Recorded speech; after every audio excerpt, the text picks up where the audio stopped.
The following has been brought to you by SJP World Media.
Hello and welcome to In the Corner Live. My name is Si, standing in for the awesome Mr. BenNy Mac, who is on his hollybobs today. So, yeah, he misses what is, I've just been told, the year anniversary of In the Corner. How's about that, eh? The whole 12 months of this show, looking at modern day WWE for you.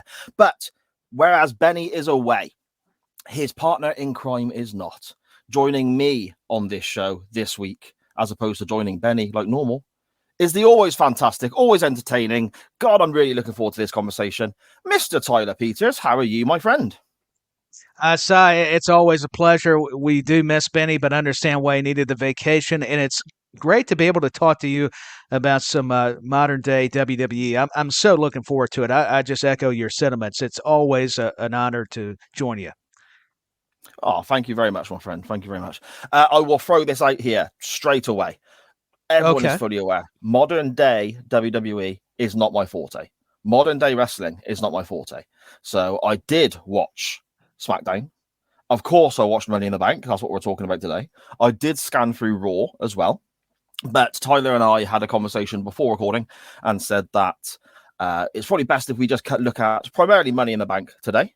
Look at the highs and lows from that particular show, the big talking points and so on, because I don't doubt for a second when BenNy returns from his holidays next week, he will be touching upon various things that have happened, because there are some huge headlines that come out of that show, which I know BenNy will want to have his say, and I want to have his conversations with you as well, Tyler. So I thought we'd scan through the results and then just go through a few of the more major talking points and so on, just so everyone knows that we're not ignoring them on the year anniversary of In the Corner. How does that sound? Yes, it sounds fantastic. We're not ignoring this fantastic audience.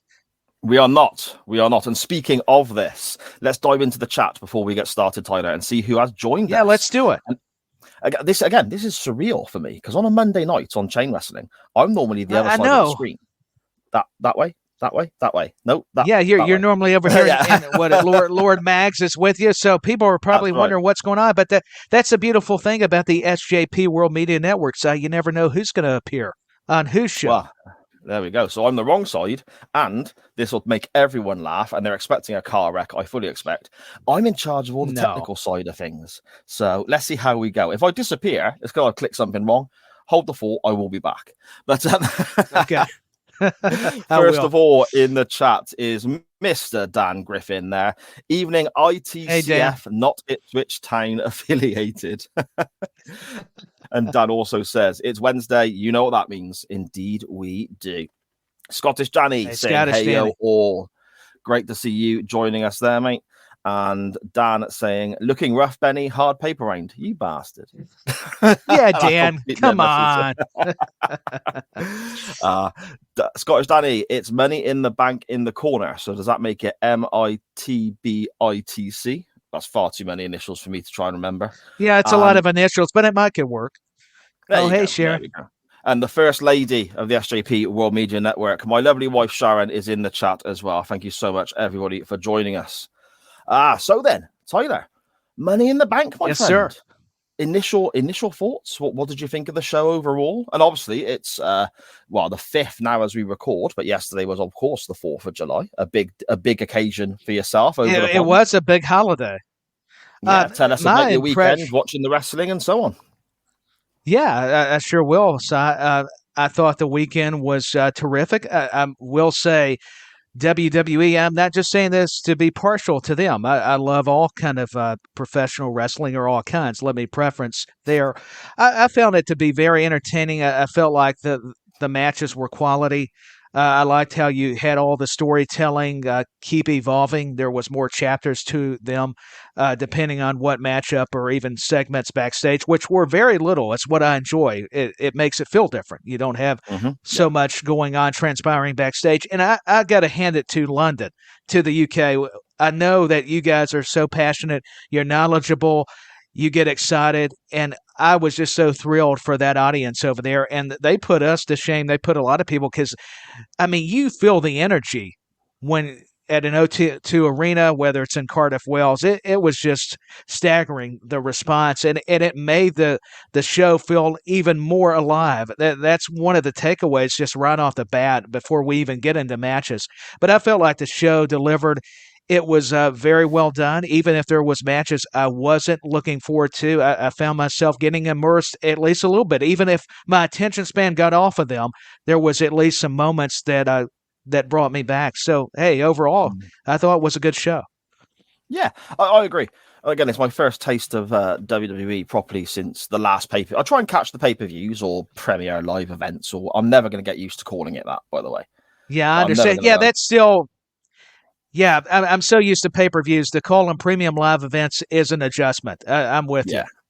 I still call it the WWF sometimes. That shows you my mentality. Yeah, me too. I'm still going back to the Attitude Era. Speaking of your knowledge of old school wrestling, where's Stone Cold? Well, wait a minute. He's not wrestling anymore. No, he's driving like trucks and going skiing and stuff for a new documentary. Yeah, he's taking over America. Yeah, there we go. I really enjoyed the show. I thought it was excellent. I thought it was paced incredibly well. There's 7 matches on the main card, and I feel that I find that with WWE pay-per-views, especially with recent WrestleManias before they split it into 2 nights, it can go way too long. It can drag, or it feels like it never really kicks up a gear into what we need, what we want, especially when we get to the main events and so on. You know, if Roman wasn't there, if Brock's the champion and he's not there, I find it difficult sometimes to feel as invested. Because that's your big stars. Yeah, exactly. This show, initially, I was a little concerned when I heard on the pre-show beforehand that the men's Money in the Bank was going to open the show, because I was like, okay, that was a big attraction for me, and we're opening with that. Does that mean we're then going to find a bit of a lull as the show goes on? But I think it went really, really well. It ran nice and smoothly. None of the matches overstayed their welcome for me. The matches that needed to be a touch shorter were that. The matches that needed more time were that as well. I really, really enjoyed it. Hey, I agree. I think you said something well paced. That means the flow was solid. Like I was stating too, and I stand in agreement with you. So I didn't get too lost, even if my attention span went away from the matches. And the men's Money in the Bank, I get the trepidation, because you're thinking, how is this going to open the show with it being such a big match and the stipulation somebody's getting a championship opportunity, retrieving the briefcase. But they made it work. It was just well executed. We could go over spots all day long, but I'll tell you, the match itself, I think everybody got a shine.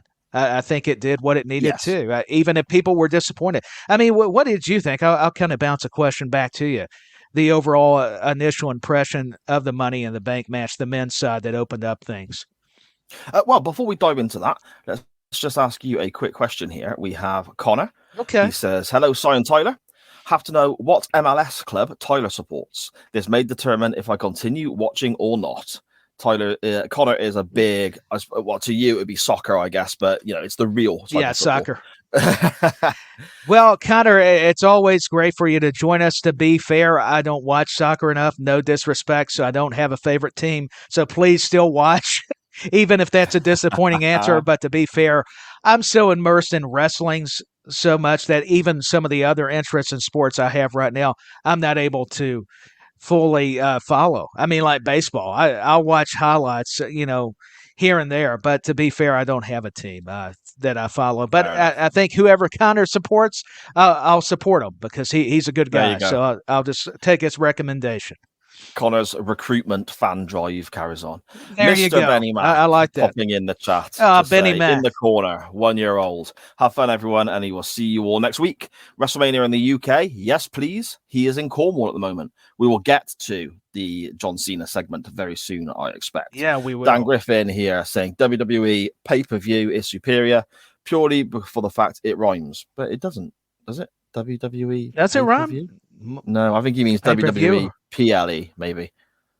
Oh, well, it could be. I was interesting. That you never know what these comments might, bring. But that, yeah. Sharon says sometimes I say WWF all of the times, which is fair enough. So the opening match, the men's Money in the Bank contest. I struggle with how many of these there has been now. In the same way that we have the Elimination Chamber and so on, it used to feel incredibly special. And then I think it dropped off a little bit for me. And I don't know whether it was because of the lack of quality in the mid-card with regards to the rosters on Raw and SmackDown and so on. But this felt important. This felt important. This felt incredible. And this, to me, could have closed the show. Obviously, we know now why it didn't, because you had the main event was obviously what the main event was going to be. But right, I thought this was superb. With regards to the winner, did you call that one, Tyler? Because I know you and Benny do your predictions the week before, don't you? Yeah, we did. I can't recall, and maybe Benny can help us out when he returns. If I chose Damian Priest or LA Knight, I'll tell you, I can't even remember who I picked. But I don't know that I would have called it. I do see the value in Damian Priest as much as everybody was wanting LA Knight or somebody else. I think Damian Priest was the other option just because there's so much you can do with Judgment Day, and we saw it unfold throughout the night. We kind of saw it prior if you watch Raw and the way things were heading in a specific direction concerning Damian Priest. I think it is his time. Nothing against LA Knight, no disrespect. I really love his gimmick and the personality. I've been a big fan of his for a long time now.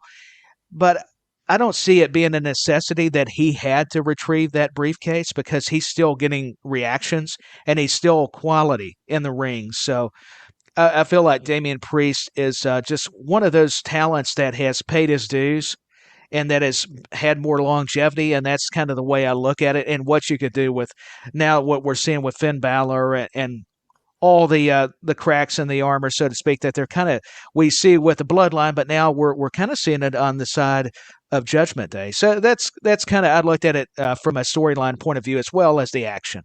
But a great match. Butch, I was happy for him, a UK guy. Still love him as Pete Dunne. I'm with Benny, but I'm getting used to Butch. He's still a great wrestler. The way he manipulates his fingers, I don't even.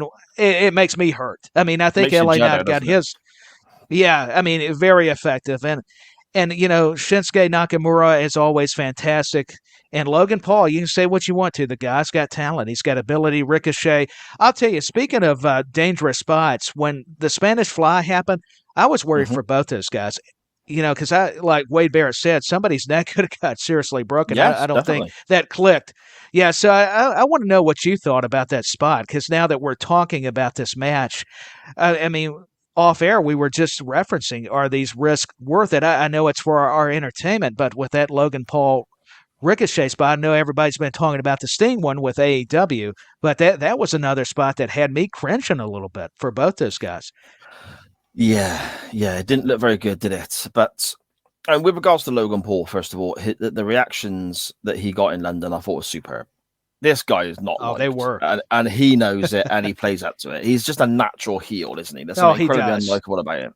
And I don't think he's ever really let us down when it comes to the in-ring aspect of what he does.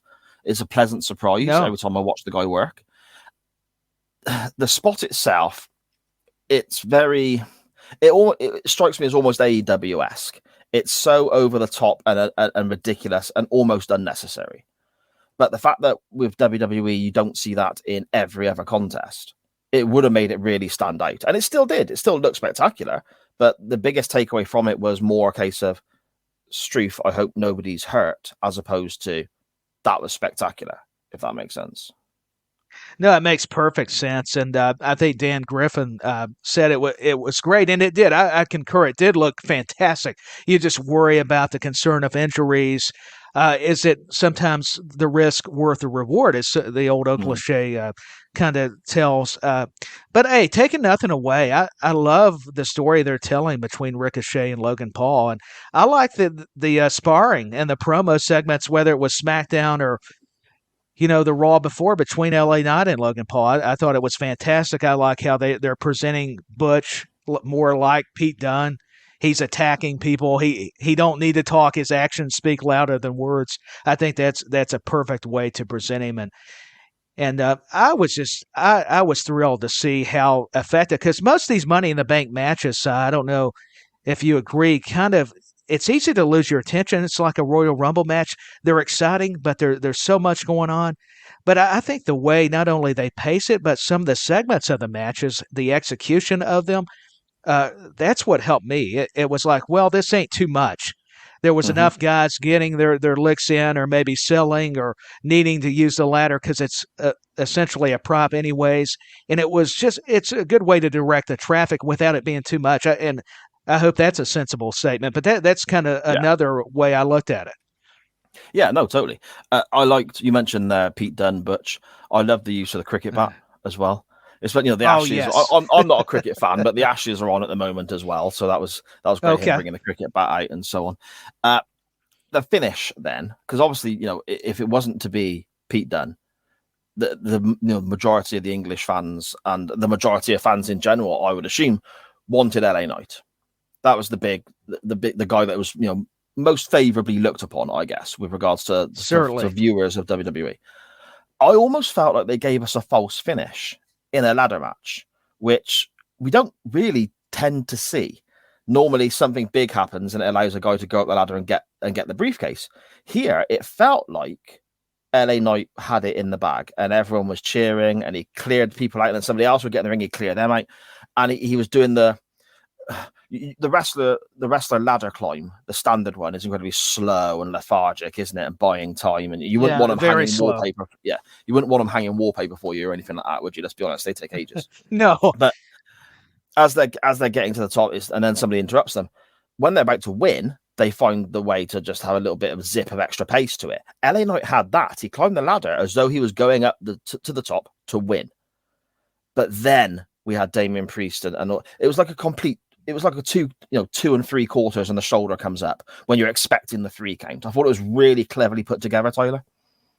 Yeah, that's a brilliant observation. A false finish. I did not even put it together, but I'm glad you brought that up, Si.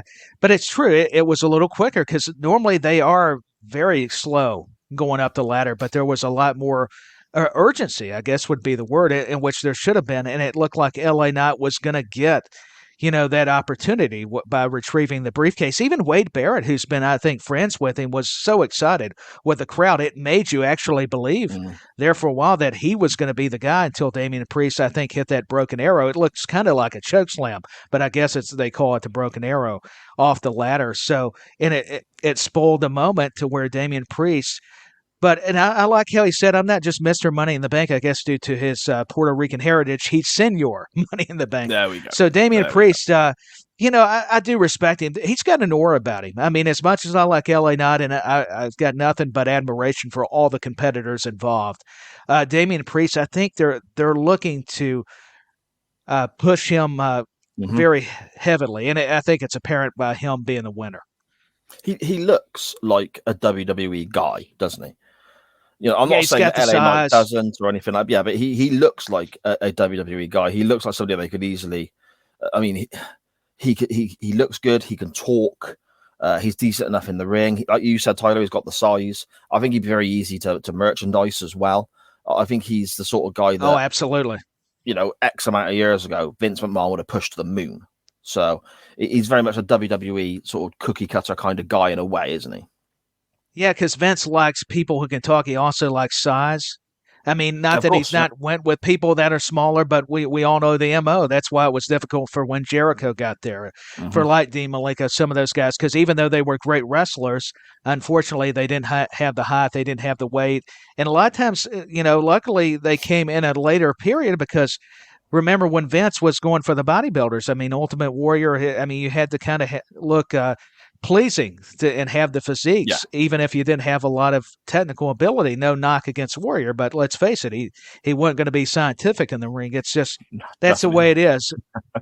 Yeah, yeah, and I mean it's not Bret Hart or anything or a Shawn Michaels, so I mean I think that's apparent. But it's a good representation. Damian Priest encapsulates the sports entertainment aspect because even though I still view it as wrestling. I kind of get why they pair themselves or characterize themselves as more sports entertainment because it's not just wrestling. They are looking for other aspects to really promote, and that's why you get sponsorship. You get the branding. You get maybe other fans that aren't necessarily wrestling fans to latch on and go, hey, I can find something I'm entertained by, and I'm not even a wrestling fan, but it's got something for everybody. It's like they've got a variety in a sense. Yeah, and obviously you get the crossover with regards to the Puerto Rico audience and so on that we saw at was it Backlash, I believe, was there, wasn't it? Is Yeah, that the pay-per-view? Backlash. Yeah, and that, Yes, again, that sir. crowd is insane, so you've got that aspect there. They were great. Very quickly then, we saw a little bit of, shall we say, shenanigans on Raw after this with regards to the briefcase and Finn Balor and, Dominic Mysterio wrestling Seth Rollins, at least the world champion in the main event. And then an altercation between Priest and Balor as well. Where do you think, as somebody who watches WWE every week, who'd be far more, educated on this topic than I, where do you think we are going with this? Where does this leave us? It's a complicated question because my logic would be maybe Finn Balor is going to be the good guy, but I'm not sure. I think Damian Priest, as good of a heel that he's been, I think you could position him to be a top star. We're not just talking main event, like you say, merchandising. He's got the complete package as far as his promo skills, what he can do in the ring. He's unique looking. He's also got a unique presentation with his wrestling style. Nothing against Finn. I love Finn Balor, and I know Finn's been a babyface before and very successful. But I kind of like Finn being more the villain here. And maybe having them feud. I think it's Priest's time. I think he's went back to the bad guy scenario, and I just see him maybe even being a tweener, even if they don't turn him full babyface, maybe being somebody that's in the tweener role, kind of like Scott Hall. He's doing the Razor's Edge, the Razor Ramon stuff. I could kind of see some parallels, even though they're two different characters. Because I can tell Priest has got admiration for the bad guy, and hey, more power to him because we all admire Scott Hall, man. Oh, whether you know him as Razor or the outsider. I mean, and talk about a guy that had knowledge for the business. I didn't realize it till listening to other podcasts and really gauging. This guy knew how to get people over it. He also knew how to get characters, help other people. And that's for another show, but it all relates kind of since we're talking about it. Any excuse I get to bring up like Scott Hall or Bret Hart or Shawn Michaels or anybody, we're going to do it. I mean, let's be fair. Indeed. The next contest then was for the women's tag team titles. We saw a title switch here. We had Liv Morgan and Raquel Rodriguez winning the championships. But the big talking point, Tyler, really, that I think we need to touch upon is what happened with regards to Ronda Rousey and Shayna Baszler. Now, my wife is a massive Baszler fan. She has been singing her praises from the hills for years. Thinks this woman, and I totally agree. She is this woman is fantastic. I'm amazed it's taken them this long to really give her a prominent position and a prominent role on the main roster. But turning on Rousey the way she did, then the promo she cut on Raw Monday night, saying that I've paid my dues to get here, you haven't. You were handed WrestleMania. I had to set rings up and wrestle in front of 30 people. It's an interesting dynamic for me because they're really playing on what I think some people actually say about Rousey away from the wrestling business, in that it was all handed to her. What were your thoughts, Right. first of all, on this match? Did you enjoy this match? I mean, for me, it was okay. It was just kind of there. It wasn't spectacular, but it wasn't terrible. The big talking point, though, for me is the Baszler Rousey split. What were your thoughts? Oh, it has to be a big talking point, but I'm with you. I think it was just kind of to feel and have another match. In other words, let me correct myself there. It's just taking nothing away from either team. I think it was decent. But to me, Shayna Baszler, I think people have been missing that sort of aggression by her. I think, and I haven't truly appreciated her immense talents and capabilities. And I'll say the same thing about Rousey, even though it's true why that promo resonated. Because a lot of fans feel that way, especially the smart fans and people who follow this stuff. They and some of Rousey's comments have made people have drew the ire of a lot of the wrestling community, to where they feel like she should have respected it more. I get she's been in MMA, she's this big UFC star, she's brought the sort of cross branding appeal, and with Endeavor, there's talks maybe she goes back into the octagon. So that's interesting, knowing that both those entities are under the same management with WWE and USC. But I think for Shayna, this is her moment. I think, too, it's good on Rousey, because I think we may get the match at SummerSlam. Yeah, I agree, Sharon. She has the it factor for sure. I mean, I've got all the time in the world for Shayna. And I thought that segment's what they needed. As cool as the turn was, that moment at Money in the Bank, you're so correct, Side. The promo, the sparring, it wasn't really a spar. It was Shayna dominating Rousey on the mic. And you don't often see that, but I think we need more credibility to the storylines where they are real life friends, but you can kind of see the parallels and say, hey, well, even friendships have their fractures. And and that's what's good about wrestling. You want to suspend your disbelief, and I think they're doing a better job, regarding this sort of situation. So I think Shayna is going to do great. I think she's due for a women's title. I think that's where she's headed. She's going to possibly get a win over Rousey. I don't see why Rousey needs it if they're going to have a match. I think she'll put over Baszler. That's just me. And I think, for those who criticize Rousey, I'll just say this. I think Rousey loves it. It may be her passion this second run was a little tainted, because it's not maybe the passion she had for her first run wasn't present.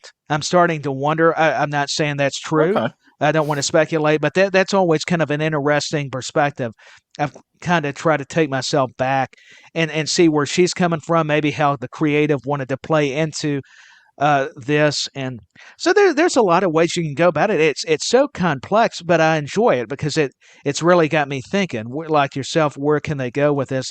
I just think for Baszler, this is the Baszler everybody fell in love with in NXT, where she's just dangerous, man. She's kind of being Rousey against Rousey, if you think about it. This was the way they wanted to present Rousey, but even with the volume turned up a little bit more. Due to the segment on Raw too, and what she did at Money in the Bank. I mean, it was impressive because the fans. That's when a turn worked, because they weren't expecting it. And to be honest, I wasn't either. When she attacked her from behind and the ref even looked shocked, I was like, man, my reaction was I was as shocked as everyone else, which means it was good. It was effective. Well, it was a funny time. It was an odd time. Yeah. It was more. To me, the Baszler Rousey tag team was always together for them to eventually split and face off.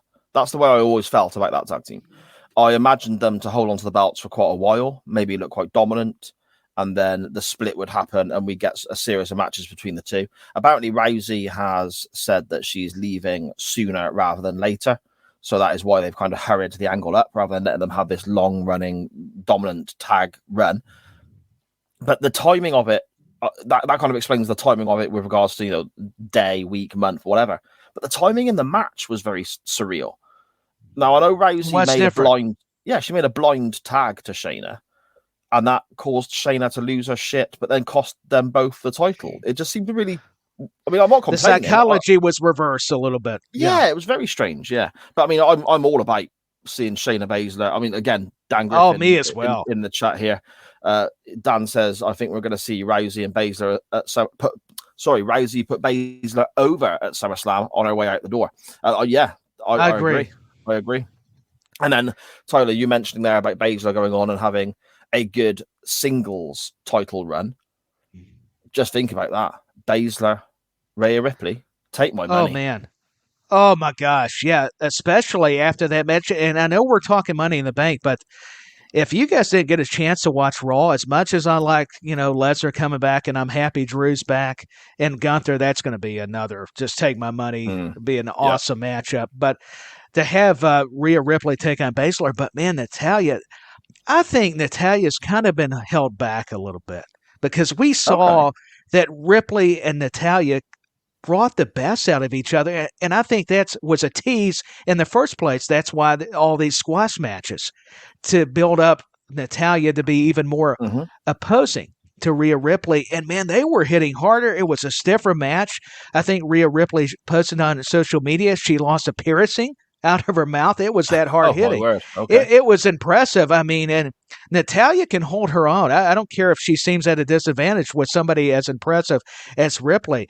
There's something about the Hart family, Jim the Anvil Neidhart. They're going to be tough, man. And it's even with the ladies too of that family and Rhea Ripley. My goodness, I want to see another encounter. Not right away, but I thought I would get tired of it. But after the match on Raw, I was like, to be fair, we got Seth Rollins on the program, but this was my favorite match. This was very good. So good. Yeah. So that's why I bring it up. Yeah, of course. Moving on then from the ladies division, we go across to see, the result was Gunther, beating Matt Riddle. I can't pronounce it. Yeah. For the defending and keeping his Intercontinental Championship via submission. Shortest match on the card, I think it was. The psychology, very brief. The storyline and so on, the story they're trying to tell was pretty straightforward, which isn't a bad thing by any stretch of the imagination. Riddle has an issue with his ankle. It was worked upon. Guy eventually taps out. It was kind of what you'd expect, I think, with regards to Gunther and his IC title run at the moment. And then, of course, the big news from this moment was the return of Drew McIntyre, who, I'm a completely, red-blooded straight male, but my God, he looked amazing, didn't he? He did, and I'm straight too, but I see what the ladies can envision. I mean, he looks like he's a Greek god out of a movie. I mean, yeah, exactly. He does. He looks like one of those war movies in Scotland or England. He could be cast. I mean, he's got the look, and I'm happy for Drew. Because, all the rumors, and I was guilty into playing into that, thinking he was leaving or there was creative issues. But apparently, in the press conference afterwards, he and Triple H were having a good laugh at the expense of a lot of the journalists. And I have to laugh at myself because he was saying that it was an injury. And I guess it should have gave it away that Drew was in Berlin for the Special Olympics, that he was still part of the company. So eventually he was going to return. They were just part of me waiting for the right moment, and it makes sense in the UK, London. And I'll tell you, the fans, the reaction, and the women. I mean, on Raw, one of them said, "Take your top off," and Drew was laughing. He was like, "Okay, you calm down," and paraphrasing. I mean, if I looked like Drew McIntyre, I'd be, thank you. I appreciate it. If I looked like Drew McIntyre, I wouldn't own a shirt. I wouldn't either. I'd be walking around. I would. I wouldn't be as embarrassed. I would go around. But anyways, not to get too weird. But hey, it's fitting. I mean, it is Drew McIntyre. For all those fans, we'll get some of his. But I thought it was very effective because due to the rumors, due to thinking maybe he'll show up at the other London event for AEW. And I would have thought that, I would have been all for it. I just feel like, man, Drew fits WWE. I kind of think there's a certain brand. He just does. His road to getting back there from where he was one of Vince McMahon's chosen ones, and you could see why. And what he's been able to do from his journey in NXT to being the champion. Unfortunately, Drew never got fans. It was right after the pandemic hit. That's what I felt so bad for him. That's what I was going to ask about. Being champion. We have Drew returning here. Big reaction it'd have been a big reaction in the UK or otherwise, but still UK big reaction, of course.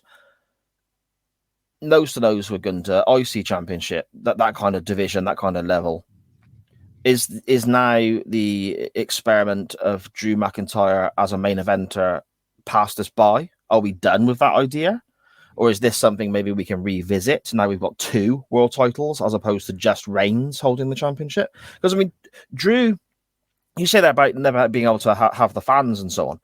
Drew carried that main event scene on his back throughout the pandemic. No, he did. To a degree. You know, obviously Reigns, because of his issues and COVID and so on, quite rightly stayed at home.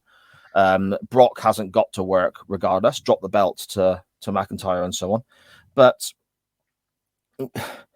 are we over now with McIntyre in the main event picture? Is he one of these guys who's going to challenge but never quite win the belt? Is he going to be like a headliner on a B-level pay-per-view going forward? Or is this his level now is kind of the question I'm asking.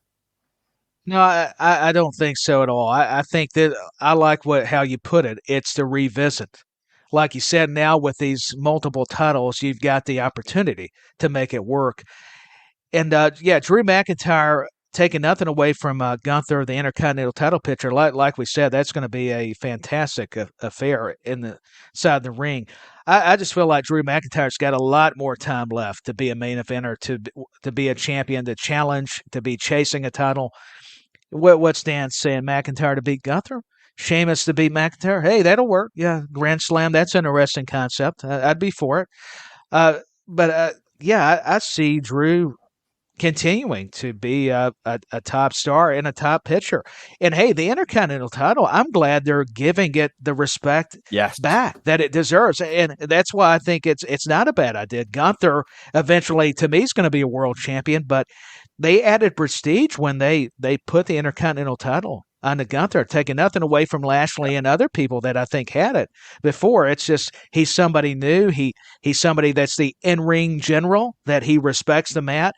And that's always kind of been the working title, like a U.S. title, the kind of upper mid card. So that's your shot at getting into the world heavyweight title picture. So I agree. I think Gunther, McIntyre, both those guys, I think they're going to be main eventers. And it's not over for Drew. I think this is just a good restart, because even the great ones need a restart. You look at throughout the history books. Yeah, no, fair enough. I feel Gunther losing the IC title now would begin his ascension up the card, whereas Drew, I feel, for now at least, that's kind of the level he's going to be at for now, because not everyone can main event. There's only so many spots, and you look at Seth and you look at everyone else who's around there. You know, I don't think it'll come for a little while, but I do feel eventually then it will return. I mean, the guy, again, similar to Damian Priest we were talking about, he looks WWE, doesn't he? He looks like a WWE main event guy. Yeah, he represents what they want. Yeah, he can work heel, face. He can, he can talk. He looks fantastic. He can wrestle. He ticks all the boxes again, doesn't he? I suppose. Okay. Yeah. Speaking of main event guys, Tyler, up next we have someone who returned and was very much, quickly thrust into the main event picture, but is now kind of working a few other programs before, I believe, heading back towards the main event picture. And that's Cody Rhodes. Kind of predicted, kind of easy to guess how this match would go. He's always going to beat Dominic Mysterio, wasn't he? I mean, I would think he's got to go over Dominic. Yeah. Dominic, I think that the heel heat Dominic gets, it's not going to get hurt him taking the defeat. He's not going to have any issues getting beaten. But whereas I think Cody needed that win. Yeah, Cody needed a win, because I think we're seeing, what's going to continue. I think everybody knows it's probably going to be SummerSlam, Lesnar, Cody 3. And Dominic, man, I'll tell you what, me and BenNy's talked about it side too. I know you've noticed, man, the reactions. He can't hardly talk. I mean, Dominic is getting some tremendous heat.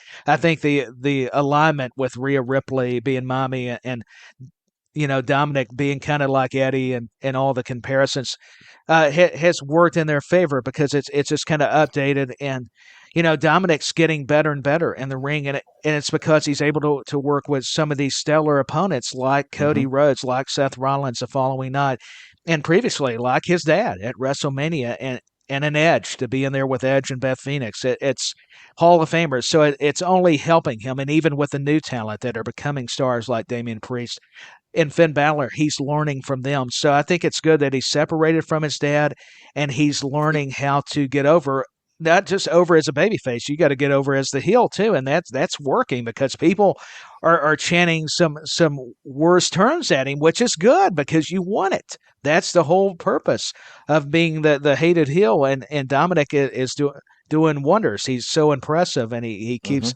getting better, just like I said. But yeah, Cody needed to win because now you've got Brock. It's going to be very fascinating to see what they do with the finish at SummerSlam, or even if they do it before or after SummerSlam.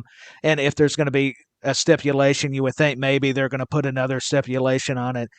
And they're 1-1, I think, is Lesnar and Cody Rhodes. So I know we've still got some time. So it makes you wonder how that's going to go due to what we saw on Raw, him coming out and them the Beast and the American Nightmare fighting, but Cody getting that what was it, a Cody Cutter that Brock took. So that was a pretty cool segment because it looked like Cody Rhodes was going to challenge Seth Rollins for the World Heavyweight title, and then we got Dominic later, Judgment Day, Rhea Ripley responding for Dom. I love that whole interaction. It just entertains me. And I got to admit, I know it's Buddy Matthews' girl. We're talking AEW. But I'm envious of Dominic because Rhea Ripley's intimidating. She could kick your tail, but she is also very pretty. So she's got the whole package, man. She does. I mean, I got to admit, that's all I'll say without getting it. But, going back to Cody, love that he got the win, but I was happy for Dominic. And I think it's cool. Second-generation guys. I forget about it. Going at it. I think that's cool in itself. The feeling I get with Cody is he is still going to climb that mountain. This isn't it for him. He is still going to go on and win the big one that his dad never did, so to speak. But I feel they're giving him challenges to overcome before he reaches that now. Because, I mean, he wins the Rumble, he comes back, wins the title at WrestleMania. That would have been we wouldn't have got any of the great bloodline stuff we've had since then. The fans, I imagine, would have turned on Cody very, very quickly. Whereas now, we're a few months on from that. He's had to overcome some challenges. He steps up to Seth Rollins on Raw, gets interrupted again. So there's another detour on his little journey to the world title. He's had to turn left again rather than going straight ahead towards the world championship. And all of a sudden, for sure, we've got a babyface on our hands here. We've got a guy who is genuinely, apart from our friend Dan Griffin, who can't stand Cody. We've got we've got a genuine babyface. The crowd love him. The kids love him. And it's very rare, I think, for WWE. And you look back through the times where Reigns was on top, then Cena before him, that you had that mixed reaction all the time because it felt like those guys were being shoved down our throats. Cody, it feels more, okay, it's booked in a way to make us cheer for him. Of course it is. But the crowd reactions and so on, it feels a bit more organic. It feels a bit more like... Yeah, that's a perfect word, organic. Yeah. It feels like this is our good guy, It does. It feels like, he's kind of mimicking, even though he's his own person, kind of the American dream, if you will, the common man, but in a newer way. He's Cody Rhodes, the American Nightmare. He's got a lot of the Dusty-isms because he can cut the promos, man, whether they're scripted or not. You can say all you want to. Cody gets the messages conveyed to the audience, even those who are watching at home. He knows how to articulate. Even if you're kind of questioning where is he going, he delivers. He lands the plane, so to speak. I love how the segment on Raw, he cut it short with the new interviewer. I thought it was cool how he put her over. I thought that shows you the professionalism and makes you respect him even more. I mean, he's a babyface anyways, and he's also wanting to, make sure people recognize what she's doing as the interviewer. I think that's not been done a lot, or if any, in a long time at least. So that right away was a takeaway. And I just think, man, Cody Rhodes, he at first he admitted I'm afraid of Brock, but now we're seeing, hey, I don't care if Lesnar is going to show up all the time.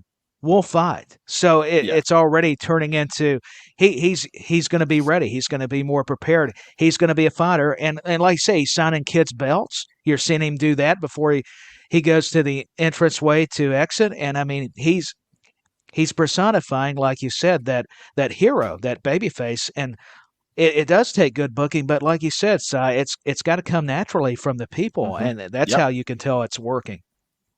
Yeah, without a doubt. Overall, good match though. Again, less than 10 minutes, did the job. Cody goes over. Dominic's not hurt by the loss, so right result for me. And I think we get caught up too much in losses. I know I did in the past, where sometimes it's good to lose strongly because it makes, like you said, it doesn't hurt Dominic at all. Yeah, indeed. Next up, then, we had the ladies' Money in the Bank ladder match. Now, yeah, we did. This again, I enjoyed. This was great. I think some of the bumps that the ladies took, I don't think I know. It made me cringe. There were some bumps that were like, me oh too. my word, because like just by the nature of the situation, you see these performers here in the ladies division. They are smaller and they are slighter than the men.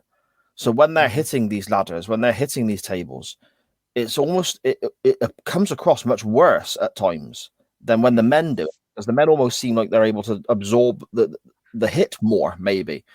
Yeah. But the biggest thing I want to talk about from this, Tyler, is unless of course there's anything else you want to bring up, is the finish. Because we've seen so many. A little bit of an internet problem there. Am I back? Are we back? Yeah, you're back. Yeah, you're back. Okay, can you hear me? You're back. Yeah. Okay, great stuff. Look, my internet dropped out for a second. Then apologies. Yeah. Sorry. Where did I get? No, to? you're all right. Where did you hear me? Where did you hear me? It was the women's Money in the Bank. We were talking the finish and some of the spots. Yeah. Yes. Okay. So the finish of the women's Money in the Bank is something I really want to address because since WrestleMania 10, we've seen multiple ladder matches. We've seen numerous multi-man ladder matches. God knows how many Money in the Bank matches themselves. TLC matches and all this crazy stuff. To have a unique finish in a ladder match, I think, is now virtually impossible.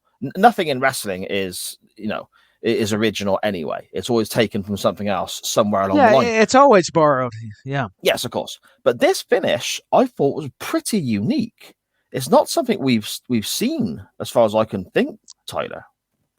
I've not seen it. I'm with you. I think a lot of us have not. That's what I enjoyed about the match as much as the match overall was good with Trish and Zoe Stark, attacking Becky. And I like that, how they don't always have to start in the ring. You got ladders anyway. It's a different environment with the way it's presented. I do enjoy how Io Sky handcuffed both Bayley and Becky. You thought those two were going to be ended, and she outsmarted them. And the handcuffs were introduced, I think, originally speaking, of Zoe Stark and Trish Stratus. They were going to do it to Becky, and I think they did. But like you said, a lot of the risks they took, meaning spots, did make you cringe. And I think it was that power bomb that Selena Vega executed on Zoe Stark on the ladder. The manhandle slam even looked pretty rough with Trish Becky doing it. I mean, I get it; they have to entertain us, but it makes you just hurt yourself even without being in pain. But overall, I thought the finish was great. And another team that is also showing fractures that I love the storytelling process that it entails is Damage Control. Dakota Kai's injured. We see where Io Sky was doing the same treatment she's been getting from Bayley. Yeah. So it's telling that story within. That's what I love. You got the stories within the story, because you got Becky going after Trish and Zoe. You've got Selena, getting involved. Excuse me, and gosh almighty, they've got so many competitors in this match. I'm trying to look to see who else. Maybe I'm leaving somebody else. It feels like there was somebody else I'm maybe leaving out. Io Sky, Bayley, Becky Lynch, Trish Stratus, Selena Vega, and Zoe Stark. So I did get them all. It always feels like in these kind of matches you're either leaving somebody else or. So I appreciate it. Yeah. 6. Okay. There was 6 in the ladies, but there were 7 in the men. So it does feel a little. Okay. Yeah, little uneven, but no. Hey, that's why I got Size here, and he helped me out because I was trying to make sure I got everybody mentioned. But I was impressed. I think Trish really showed out. You can say what you want to about the match with Becky Lynch. She did good. Well, yeah. Dan, sorry Dan to interrupt. Griffin. Yeah, Dan shout Griffin out in the chat there. Dan Griffin go ahead. Shout out to Trish Stratus in the Money in the Bank match. Part-timer, 47 years of age, oldest woman's Money in the Bank competitor, busted nose, and she killed it. And she did. She did. Busted nose. Absolutely. No, I'm glad Dan interrupted. We love the comments, so we appreciate them. And I'll tell you what, and I don't mean to sound weird, still looks amazing. I mean, Trish without is a doubt. just Without a doubt. that's why I'm like the commentators and fans. Thank you, Trish. Just to see her is it's worth it. I'm just going to be real, but going forward, I know the women's division was something you wanted to touch upon before we started recording today. It was something you said you wanted to discuss. Where are we heading with regards to, Io Sky as the briefcase? We've got Rhea Ripley as the champion on the one brand, Asuka as the champion on the other. Becky Lynch looks like she's going into a program with Trish Stratus, probably heading towards SummerSlam now. I feel everything is going to be more geared towards the show in Detroit, right? In maybe going to the next PLA. 5 weeks. Yeah, I think it's 1st of August. Yeah, so that ties up Trish and Becky Lynch, I assume. The women's title itself, Rhea Ripley, where do you feel that's going? Damage control, we've got issues there. The state of the women's division, specifically on Raw, then, what are your thoughts on that? I think Io Sky, with that confrontation her and Rhea had backstage, I think, I think it's very clever. Io Sky was saying, hey, I can cash in any time. You couldn't understand her. Rhea could.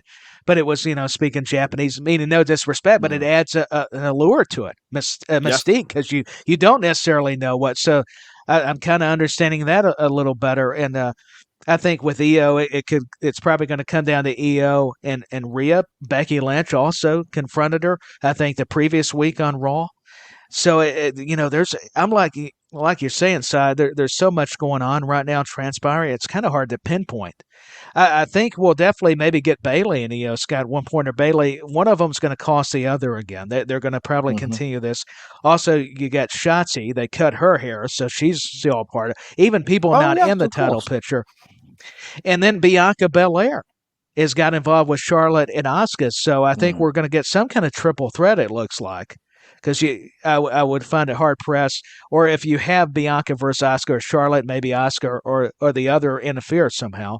You it's kind of hard to look at how they're going to book the finishes or book the way the matches are going to be laid out. So, me personally, and again, you watch the modern day product every week. My knowledge of modern day WWE is based solely upon listening to your good self and BenNy every week on this show. So that's where I get my knowledge from. But I can't see Rhea Ripley losing the women's championship anytime soon.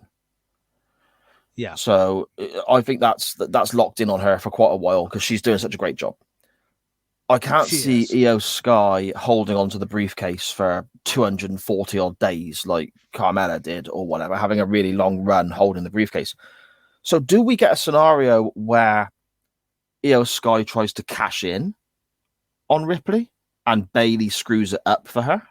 So then the briefcase is not, we don't need to worry about that anymore, and that they can further their storyline whilst not affecting Rhea Ripley's title reign itself. That could potentially add to the stories going in different directions, maybe. No, it could. Yeah, there's a lot of interesting directions they could go. And I think eventually we could, Rhea versus Becky Lynch, I think they did it in NXT. I would love to see it on the main roster. I mean, once the Trish stuff gets done, I think Zoe Stark has impressed me. She's definitely, the promo skills are going to have to come a long way, but that's why she's with Trish and some other people to help establish herself. I mean, definitely talented in the ring. That's just my perspective on it. But I feel like Bianca too. Maybe she should turn heel. I know everybody's talking about it, but she's getting more of the attitude. And I'll tell you, the exchange she had on the Grayson Waller effect a while back between her and Charlotte was some good stuff, because it didn't seem like it was too forced. Like you said, it came out organic. It was a nice segment. And after what we saw in the SmackDown in London, I kind of like to see Bianca and Charlotte even in a singles match, even without Asuka, and then program Asuka. I mean, there's so many ways you could look at this. I mean, that's why it's so hard to really find a correct answer to how you could book it. But I like what you pointed out. I know we're going on a bit of a detour here, and I apologize to everyone who wanted Money in the Bank stuff, but you mentioned Bianca Belair there. The segment on SmackDown the other week when she was banned from ringside, and then she bought a ticket, and sat at ringside with a ticket. Now, that is an old wrestling trope. It's been done for decades and so on. It's a really clever way of getting around your band from ringside and all that. And I get a kick out of seeing that because, again, it's a throwback to, older past times. Bianca Belair, though, and I apologize, Tyler. I don't want to upset you here or rock the boat with us or anything, because I know you're a big fan. But my goodness, did she annoy me. The constant waving of it's like, okay, we get the idea. You've got a ticket. And then she jumps the barricade, and this isn't a Belair complaint, it's more of a WWE complaint. She's effectively a ticket buying customer. That's the role she is playing at this moment. But she jumps the barricade and no security try and stop her. And there's little touches like that irritate me a little bit. Yeah, because you want it to feel real, and I get that. Yes, of in course, real yes. time, I'm not paying attention. You want to suspend your disbelief, so get the officials, get those break apart segments to where it feels like you've got to have some authority there, but you got to let them get involved. And so I see what you're saying and implying. I mean, you want to make it feel real, even though we know it's on TV. Even though it's got a sports presentation, it's still got the entertainment aspect where it's television. Even for house shows, you're still seeing different stuff, even though those are presented differently than what you see on TV. So, no, I'm with you. I think I get caught up in watching the match and even seeing it. Then until you tell me right then, I have to go back because I don't know. It don't always click, but it makes sense. It needs to feel real, and I think that's been the complaint with WWE and a lot of stuff, AEW, a lot of companies. But that's where unfortunately, it's a little too scripted at times, where it needs to feel a little bit loose, a little bit more of a live feeling. Even if you can, even if you're expecting it, you want a sense of danger, and I think that's why you'll see certain fans have a gripe, and I get it. I have I've voiced my opinions on it, but I guess I'm kind of to the point we were talking with Cornette and a lot of these guys that we all admire, and with Bruce Pritchard, or Jim Ross, that where you have to let things evolve. But I do agree there should have been security or something, but where some of the ideas kind of have to filter a little bit. And it shows you, it represents and is an indication of modern day wrestling. I don't agree with it, but I think that's a prime example of why everything's a little too forced or a little too phony at times, or not so much phony as it's predictable. And that's where I can see where even I get frustrated. I'm like, why is she just coming? I like the action, what we got, the KOD on Charlotte, on the table spot with Asuka, but let's have some security. Let's have some officials come out to where it feels like there's a sense of danger. They didn't expect it either, where they're just kind of backstage, oh, we knew this was going to happen in comparison. Exactly. So I totally get what you're saying. Spot on. Back to Money in the Bank then. 2 matches left for us to touch upon. The next one, and this is a bit of a shame for me because this is for the World Heavyweight Championship, gets just over 12 minutes on the program, and it never really felt to me at any point we were going to see a title change. Not that I wanted one. I'm a big Seth Rollins fan, but at least going into the pay-per-view or premiere live event or whatever bullshit, going into the pay-per-view, I kind of at least want an inkling of, okay, I'm 95% certain Seth's going to keep the belt, but what if? But I never had that at all going into this, and it felt like again, it was a great match. I mean, Rollins is fantastic, Finn Balor is fantastic. It was a really, really good contest for the time they had, but it almost felt like the world title was maybe a secondary notion here to further the Judgment Day dramatics, politics, inner arguing, if that makes sense. What did you think of this match, Tyler? And am I barking at the wrong tree? No, I think you're onto something. It was to probably further along more the Judgment Day storyline, even though it had a lot of great background to it, with knowing how Finn really did have to relinquish the title. And I didn't, like I said, there was years where I missed where BenNy or maybe somebody else could catch me up on it.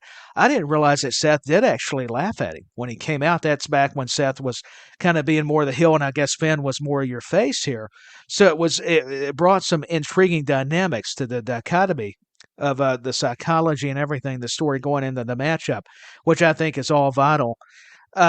but yeah, this to me really was just kind of to get us to, well, Finn may cash in the Money in the Bank. You've got the disagreements with Balor and Finn, the hesitation on the top rope where he was going to hit the stomp.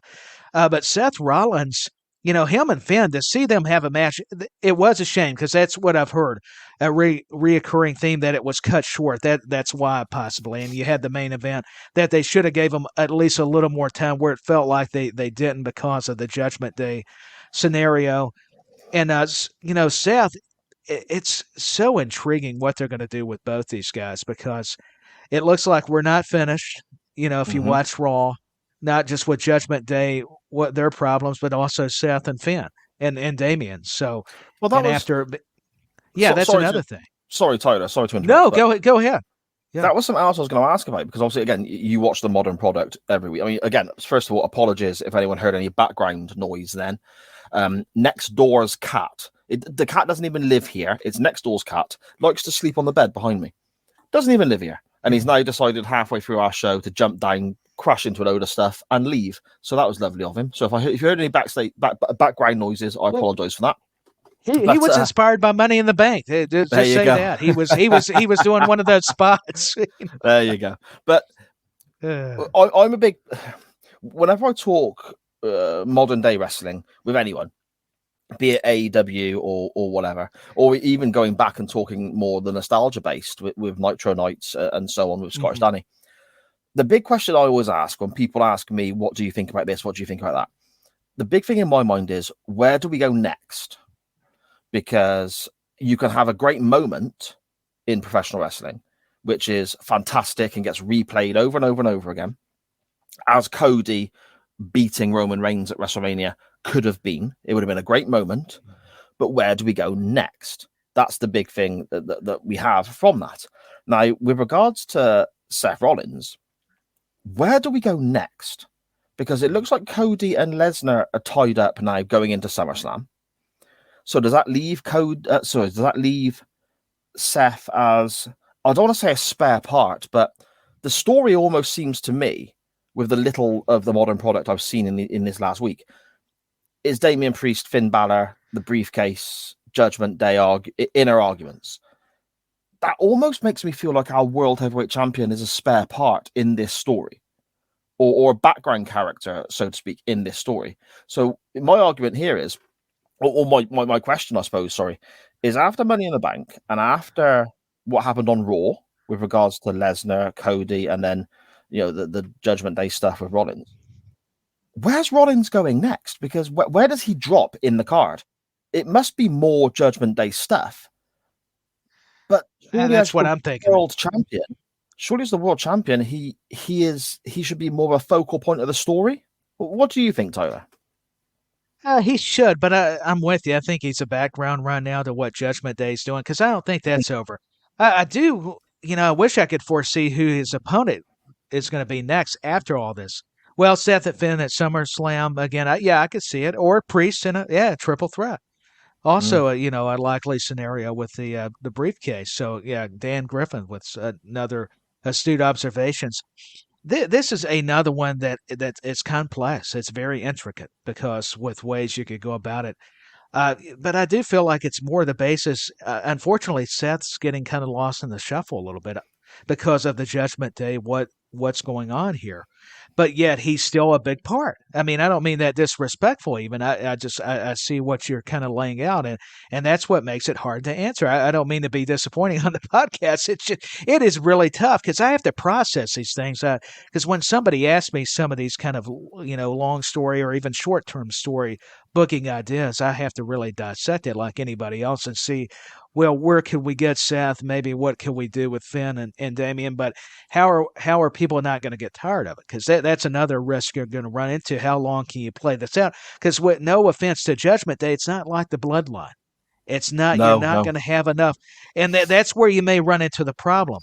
So I see them probably having to hurry this up a little bit, and maybe either get the triple threat like Dan's saying, maybe get Seth and Finn a rematch.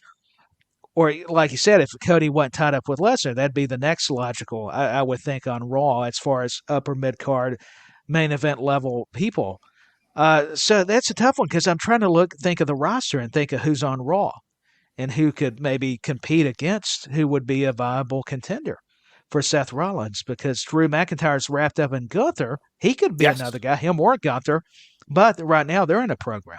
So as far as right now, I don't know who you would program. So anybody like you, Si, if you can think about anybody in the comments, it does help me because I'm trying to rack my brain. Who could it be?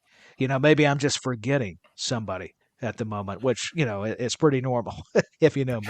So I think Dan Griffin in the chat there is onto something with regards to Seth versus Finn at SummerSlam again. But my concern is that this is the new World Heavyweight Championship, and they're trying to make this belt seem a big deal, even though it's incredibly new. And it's apparently the lineage goes back to the world title Triple H had in 2002 or whatever nonsense, I don't know. But now, present day, it's only been around 5 minutes. So to me, it's quite difficult to add prestige and importance to a championship that has only been around 5 minutes. You've got to be very careful what you do with how you book that title. You need to really make it feel important, because if it doesn't feel important in the first, say, 6 to 12 months, it's never going to feel important because it will get tarnished with that kind of that brush. Now, to me, the most obvious thing you can do with regards to making that belt feel important is to put it on Brock Lesnar, because then instantly it's main event level. I'm not saying Seth is not main event level, and Seth already gives it that significance you're talking about. Exactly. Now, if we have Seth versus Finn at SummerSlam again, I don't think, again, we get all the nonsense from WWE, don't we? Oh, we got a double main event, a triple main event, a quadruple main event, half the card is fucking main events, whatever. But we do. To me, Seth versus Finn, if you've got Cody and Lesnar, you've got bloodline stuff going on, you've got all other issues happening, Seth versus Finn doesn't feel like it goes on last at SummerSlam. Yeah, it gets lost in the shuffle. Yeah. So does that again hurt the world title that they're trying to build, maybe? And with regards to your points about the bloodline, in comparison to Judgment Day, do we get Finn beating Seth Rollins, being the world champion, with his Judgment Day partner, colleague, however you want to word it, holding that briefcase? Because there's story going forward in that, isn't there? Yeah, you could also, make the argument, like you said, there's plenty of story that you could do with it. And I actually enjoy that you brought that up as well, because it's a good way to look at it. A great perspective. And I think Seth, the whole Damian stuff is very interesting. I mean, as much as I like Seth Rollins and I love the sing-alongs and I mean, it's awesome. And it took me a lot of time. I've told BenNny this to get used to Seth doing the Joker kind of character and laugh, because at first I'm like, I didn't like it. I just miss Seth like he first came out. Yeah, but you can say what you want to, but when that bell rings, man, he's still the same Seth Rollins. It's incredible. But I get you, because I'm kind of in the same boat with this gimmick, though. I can't tell. There's sometimes I find it a little funny, and then it's like, well, it's a little too funny at times. There's a little too ha-ha. If you're going to be champion, you can have a personality, but should it really be this? That's kind of where I go. I'm kind of like you with the old school. Not that it's got to be just old school, prehistoric, but you look at like Bockwinkel. You look at like Bret Hart. You look at the Shawn Michaels. He had a lot of the funny moments, but that's what I mean. I'm trying to even think of like NWA, AWA, and a lot of the territory people as well, not just WWE, but like a Bruno and stuff, Buddy Rogers. Stuff. So that's the thing, man. But I love Seth, and the thing is, I'm a little worried too. Now that you bring it up, is it going to be tarnished? Like you said, is this now due to all the Judgment Day? You've got WWE's doing such a good job with all these storylines. Does it kind of overshadow and overlook what Seth's able to do? I hope not, and I'm not saying they will or mean it deliberately. But like anything, you kind of create your own monster, and that doesn't have to be a bad thing. Sometimes it's almost too good. And that may be what, like you're saying, what's happening, to where Seth's just kind of going to be this moving part for Finn Balor, Damian Priest. So See, I wish I knew of another opponent that maybe returned or would come back that could challenge him. But I still see, with the way they're doing Finn and Damien, it's got to still be something to do with the Judgment Day, Yeah, because I think we're so. not done yet. You don't want to just fast forward that. You want to continue it because like you say, you got SummerSlam, you've got Payback. You could possibly even continue it. I mean, a lot of times they can. It don't have to be short term or just 3 months. You could find certain ways or twists. I mean, at least I'm speculating. I don't know. No, I agree. Long title reigns, I'm a big fan of. It adds prestige to the belt. It makes title changes mean more because they don't happen as often. But Yeah. I just worry that, I mean, even if Seth wins the title, say it's SummerSlam for argument's sake, he has been a mid-card guy for so long. Right. Does that then, I mean, effectively, people get educated to what they see. They get I can't find the words, so I apologize. But you end up, oh no, the regularity of something becomes the norm, so to speak. Finn has been effectively a mid-card guy for so long, whether that's right or wrong, I'm not here to debate that. But Finn has been a mid-card guy for so long that if he wins the title, does that elevate him to world title level, or does that drag the new championship down to mid-card level? That would be a concern of mine. But with I'm afraid it may not, and I don't mean to interrupt you. I'm afraid to your point, it may not elevate Finn. No, I'm afraid that may be the problem they run into. As much as I like Finn Balor, I have really felt bad for him because I feel like he's got jinxed, even with good creative, even being in Judgment Day, even with the Damian Priest angle. I feel like even if he gets a belt, I don't know that it's going to help him. Maybe it's better if he's chasing it. I don't know, and I didn't think I would say that. I mean, it's just, but now that you're kind of giving the different side of it, I'm starting to wonder. I'm starting to question. How would you present him? I mean, how would you go from here? I mean, it really is puzzling. I apologize. I agree with you 100%. I played a video, accidentally, and it came through. So I'm bad about back. It was a WWE video, and it had some kind of ad, and I'm like, oh my gosh, I thought I had this thing turned down, so it's my fault. I was playing. If we get another copyright strike, I don't know if you're aware of this, Tyler. Actually, to be fair, in the corner with BenNy and his fantastic abilities, the technical side of things, the intro he put together, the videos he used. The SJP World Media Network had its first ever full-on copyright strike from YouTube, Facebook, and everywhere else because of BenNy's videos. So sadly, they need to stop. But we live and learn. So yeah, we did. I apologize. I did not realize that. I was just I thought I had everything turned down, and it's a common mistake, and apparently I didn't. So yeah. So then, finishing up.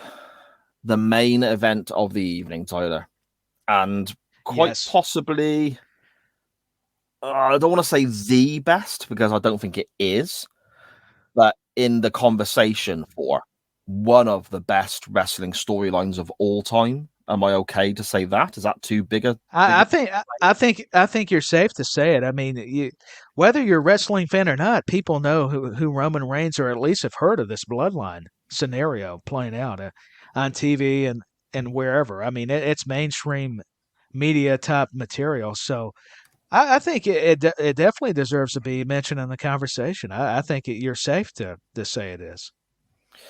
This, there's a couple of things I thought was with the placement of this match, not meaning as in closing the show, because it should do. This is the main event. It doesn't matter whether it's in the middle of the card or what. This is the main event. However, it felt odd being in the UK because it's such a big match that I thought they'd want it on US soil. I'm glad that wasn't the case. I'm glad I was wrong with that. But I thought that may be something they would save back. Also, this Bloodline Civil War, the Usos versus this match itself, specifically the Usos versus Reigns and Solo Sikoa, I felt it came around very quickly. Almost like they could have saved this for SummerSlam. It almost like they could have had many more weeks of build-up. It felt, I'm not saying rushed, because it worked out fine in the end, but it felt like it came around fairly quickly. Kind of sped it up a little bit. Yeah. Yeah. So, I mean, the match itself then, and the whole situation with the bloodline, and I suppose, and this is a loaded question because I'm asking you, I'm throwing a lot of things at you, Tyler, and I apologize. No, I'm glad you are. But obviously, Roman's been pinned first time in 3.5 years. Mm-hmm. Solo Sikoa is, they're talking about him and mentioning the term tribal chief in certain promos. We've got this trial of the tribal chief on SmackDown coming up. I did hear something on SmackDown. Yeah. Really interesting that'll be, because obviously we had one with Sami Zayn in the past, which I thought was a fantastic segment. Yeah, we did, which I thought it was great. Yeah. Yes, indeed. First of all, what did you think of the match itself? And then secondly, that same old question that comes out of my mouth time and time again, where do we go next? Well, first of all, I think the storyline has just been epic. It's probably have used that word ad nauseum, but I'm going to use it again. I think the match was good. Now, I do agree. Everything seemed to be kind of sped up, even though it not necessarily rushed. I can see that point.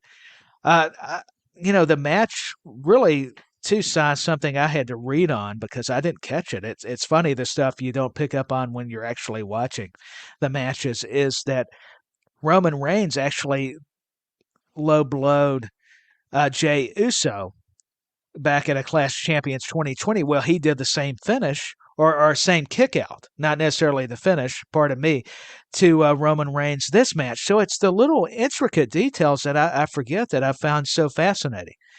And yeah, I think it's brilliant, absolutely. And I'll tell you, did you notice the Uranagi spot? It's like the rock bottom that they did with Solo and Roman. I thought that was clever. So I know there's yeah.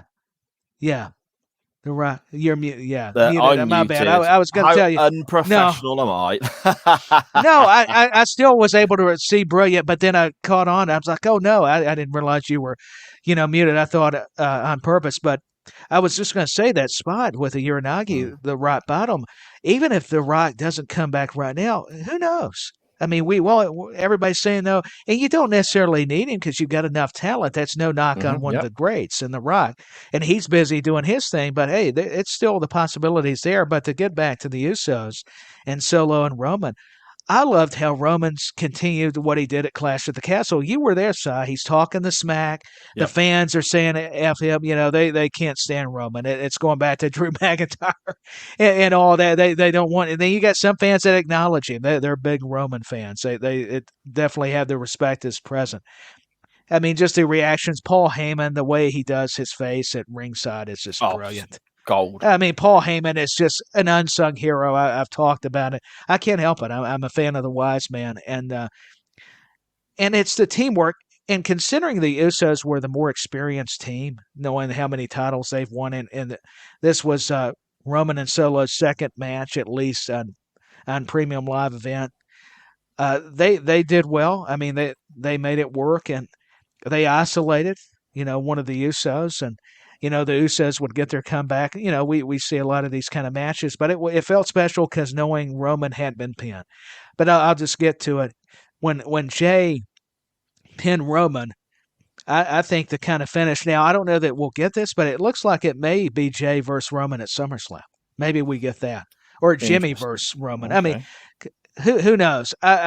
I think it'll dictate on what we see Friday night and then afterwards.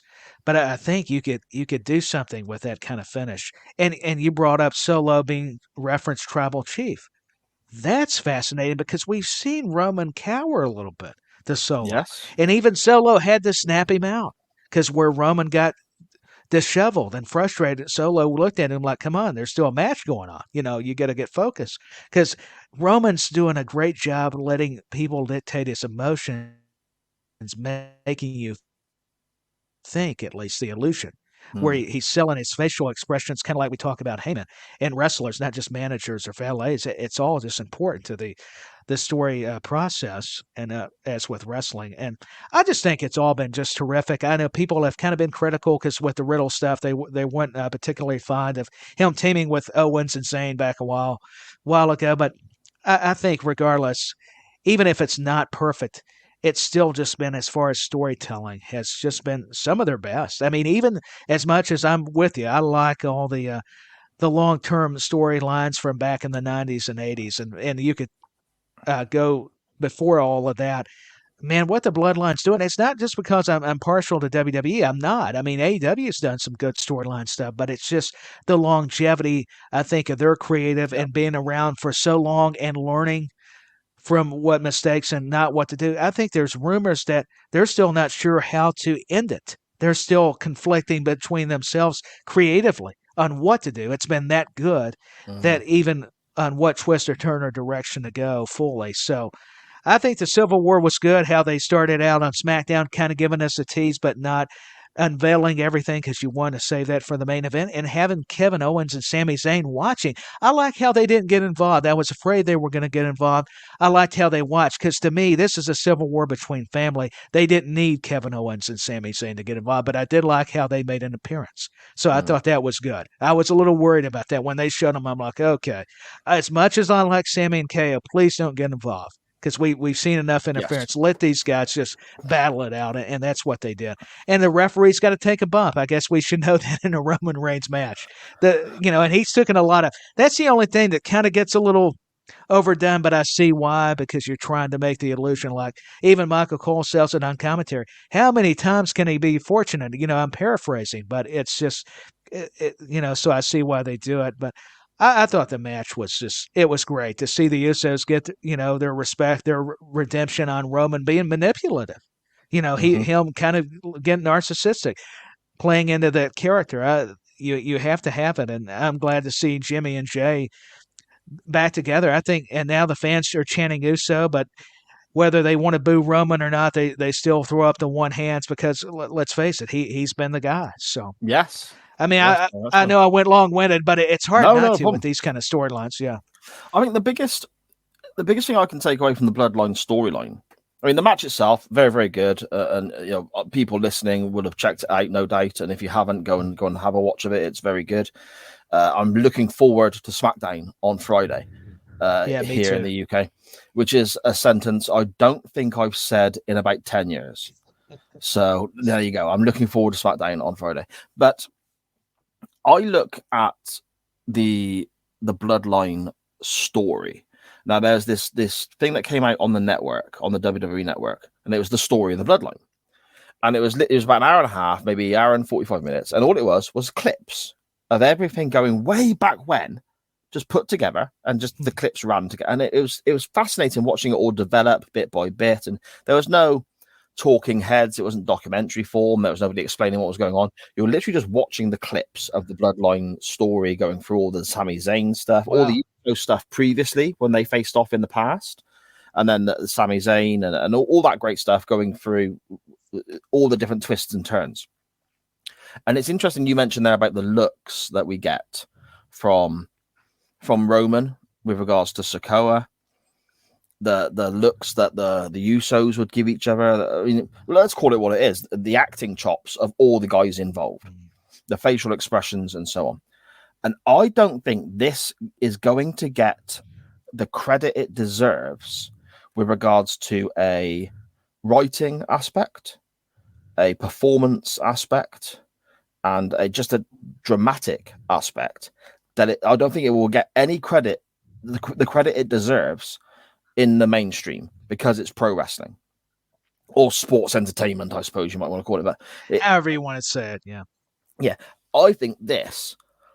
You look at the great TV series in the last God knows how many, Sopranos, Sons of Anarchy, all these. People were glued to their television, and you had these little character traits and twists and turns, and little tiny touches in the different stories, and little throwbacks to something that may have happened a year ago that comes relevant again in this. This, I think, is as close to that pro wrestling has been in my lifetime as a fan watching. You go back to the Dusty Rhodes Horseman stuff of the 80s and a lot of stuff the Crockett's did and all that. Absolutely superb. Sold tickets, great stuff. But this, to me, with regards to the little subtleties that you mentioned, the little looks, the little story touches, the little throwbacks to certain moves that were used in other matches and so on. This, to me, is the closest it's come in pro wrestling that I can remember to being the likes of a big production drama television series, but it won't get the credit it deserves, the guys writing and performing, because it's professional wrestling, which I think is a huge shame. It is a shame because, wrestling is storytelling. It's cinema because it's on TV. It's episodic. I mean, so that's what I've never understood. Even though it's just because it's a different genre, why does it not deserve the same accolades as other ones that are Yes. award winning or don't have to have awards, but people compliment the storytelling, the art of it. It's I mean, wrestling is always because you take it for granted when you're watching as a kid. You don't know the moves are actually telling a story. You don't know that the backstage segments are playing a factor, and the back, whatever it is, But it it still all leads you that way, involves. doesn't it? Yeah. Yeah, right. It leads you to where, oh, something clicks. And now that I'm getting older, I'm starting to comprehend it more. I've told BenNny this, and I'm not sure I've had the opportunity to relay it to you, Si. So I think that's what's very fascinating when you get to a certain age. You go, oh, wait a minute.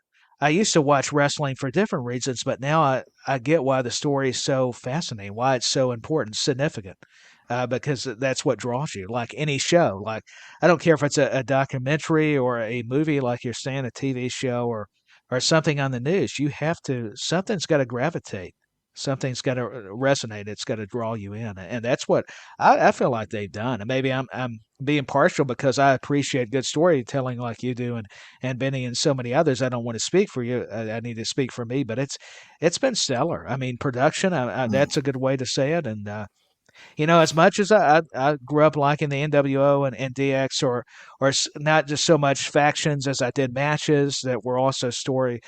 I gotta tell you, the bloodline maybe up there are not doing a lot of things that were missed on some of those storylines. I mean, even Eric Bischoff has admitted he's like, even as great as the NWO was, WWE's doing a great job of not making the Yeah. mistakes that we made. So Yeah. for him to say that's is meaning a lot. That's a big compliment. I mean, that's Yeah, I agree. Well, Tyler, I've had an absolutely wonderful time talking to you. man, It's been a blast. I've loved it. Yeah, it's always a blast talking to you or BenNy or whoever it is, man, because you're so knowledgeable. I love the questions you Oh, I ask. don't know about that. You're very kind. No, you are. Well, I'm being kind, but it's true. I don't think you all give yourself enough credit. I really, it's always a fun time. Yeah, I've had a great time. I've had an absolute blast. Money in the Bank in general, then, to sum up before we depart and BenNy rejoins you again next week, to sum up your final thoughts, my friend. Money in the Bank was probably one of my favorites. To be fair, have not watched a lot of them previously, at least years prior. But this one, to me, just due to the bloodline, Drew McIntyre returning, getting the confrontation with Gunther, also seeing Io Sky and Damian Priest become the winners of their Money in the Bank matches. John Cena showing up. Oh, Grayson my goodness. We haven't even touched upon that. I know, and I forgot too. There was so much. That's what I mean. Even though Cena was on and Grayson Waller, there was just so much to talk about. Let's address it now. I used to despise John Cena. I was part very much of the John Cena sucks brigade because I like good wrestling, and I didn't think John Cena gave me good wrestling. Now I'm probably the biggest hypocrite in the world because when his music hits, I mark out like an 11-year-old kid. I go mad. I love it. And Cena coming out at Money in the Bank was so unexpected. That is a moment I will rewatch again and again and again. And I think there are numerous moments on this pay-per-view that people will go back and watch again and again. Oh, there are. But to come out and the crowd are just, I mean, the UK crowd are always wild anyway, but the crowd are so into Cena as well. And the fact that he seemed to get a kick out of how into Cena the crowd were, and he bounced off that. And then mentioning WrestleMania. Now, this is the interesting thing for me. From what I've read and what I understand, there's no concrete plans in place. They're not teasing WrestleMania to then turn around and go, oh, yeah, WrestleMania in 2025 is going to come from Wembley Stadium or the Olympic Park or anything like that. Because WrestleMania is obviously a huge business for them. It's a huge money-making situation. And cities and locations bid for WrestleMania. They have to pay the WWE to bring WrestleMania there because of the income it brings that location.